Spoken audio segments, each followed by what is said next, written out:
Ever heard the story of David and Goliath? Of course you have. The ultimate underdog story. But what if I told you the secret to David's incredible victory was in just a slingshot and a stone? What if it was hidden in plain sight, in just three powerful words he spoke? Words that didn't just predict his victory, but actually engineered it. Stick with me, because we're about to uncover the psychological masterstroke that brought a giant to his knees, and it's a lesson you can apply to the giants in your own life. Most people think David won because of divine intervention or a lucky shot. And yes, faith was a huge part of it. But David's victory started long before he picked up those 5 smooth stones. It began with a battle of the mind. Let's set the scene.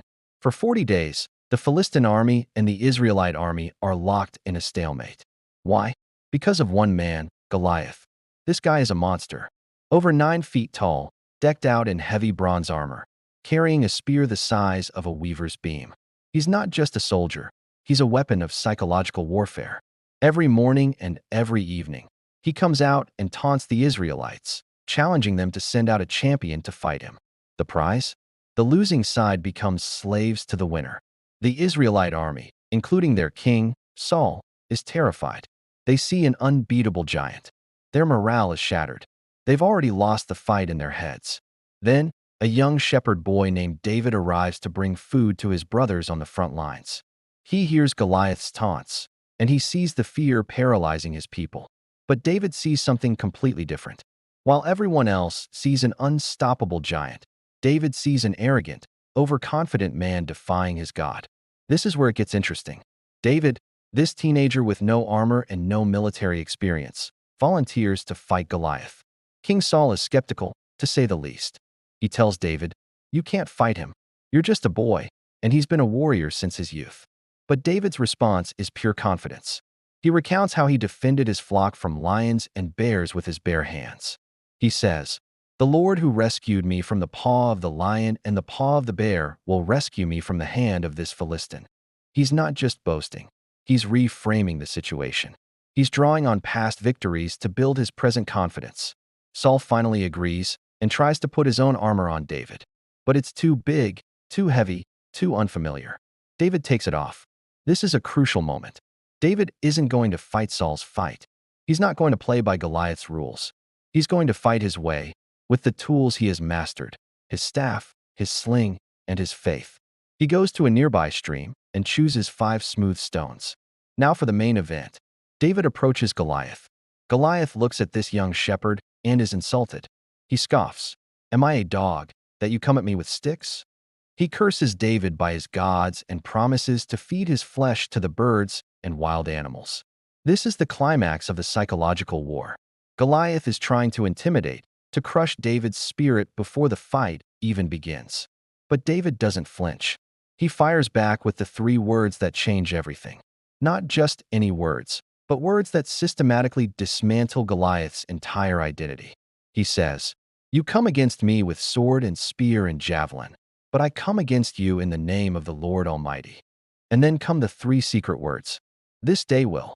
Let's break that down. This day will. 3 simple words, but they are packed with power. First, this day. David isn't talking about someday, maybe, or hopefully. He's creating a sense of immediate, unavoidable certainty. He's collapsing the future into the present moment. The outcome isn't up for debate. It's happening right now. Second, the word will. This is not might or could. It's a declaration. It's a statement of absolute fact. David is speaking the victory into existence. He is painting a picture of the future so vividly that it becomes an inevitable reality in the minds of everyone listening, including Goliath. What does he say will happen this day? "This day the Lord will deliver you into my hands, and the whole world will know that there is a God in Israel." He completely reframes the narrative. This isn't a fight between a giant and a boy. It's a fight between Goliath and David's God. And David is just the instrument. He strips Goliath of his power and his intimidating presence. He reduces him from a fearsome warrior to a mere object lesson for the world. Think about the impact of those words. For 40 days, Goliath controlled the story. He was the main character. David, with one powerful declaration, demotes Goliath to a supporting role in a much bigger story, God's story. He seized control of the narrative. The fight itself was over in moments. David ran towards the giant, placed a stone in his sling, and launched it with expert precision. It struck Goliath on the forehead, the one unarmored spot, and the giant fell face down on the ground. The battle was won before the stone ever left the sling. It was won with words. It was won when David chose to see not an obstacle, but an opportunity. It was won with the unshakable certainty of this day will. So what are the giants in your life? A career challenge? A personal struggle? A fear that's been holding you back? Don't look at its size and strength. Reframe the narrative. Don't try to fight it on its terms. Use the skills you've mastered. And most importantly, speak with certainty about your victory. Declare it. Don't say, I hope I can. Say, this day I will. You'd be amazed at how the giants in your life start to look a lot smaller. Thanks for watching.